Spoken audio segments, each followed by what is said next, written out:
announced that officials in France have opened an investigation into the scandals surrounding Epstein. Trace Gallagher in our West Coast newsroom has the latest. Trace. Hey, Dan, after talking with U.S. authorities today, prosecutors in France, as you mentioned, where Jeffrey Epstein also owned property, opened a preliminary investigation into the scandal, including allegations of rape, sexual assault of minors, and criminal conspiracy. Several people in France have come forward saying they are either victims or witnesses to sexual violence. The French model scout Jean-Luc Brunel, who Epstein accusers say provided young girls to the financier, is not believed to be part of this French probe.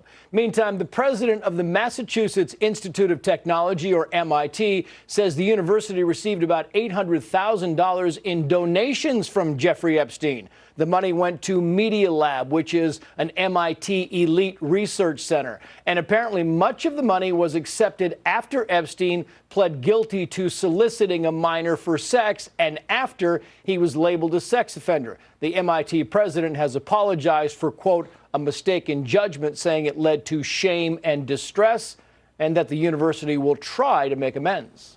Dan. Trace, thanks a lot. Unfortunately, it's all the time we have left this evening. As always, thanks a lot for being with us. We really appreciate it. If you enjoyed tonight's show, make sure to tune into my podcast, The Dan Bongino Show. Sean will be back on Monday.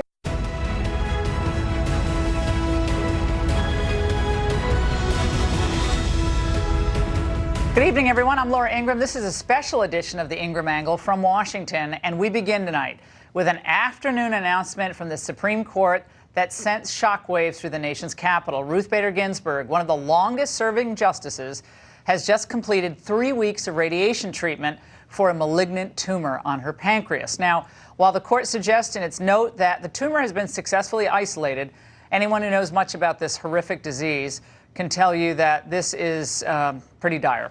Justice Ginsburg has been a committed liberal justice, but also an inspiration and a fighter her entire life, including against other cancer diagnoses. Incredibly strong, and she's impressed a lot of people with her grit and determination through these illnesses, and we're rooting for her speedy recovery.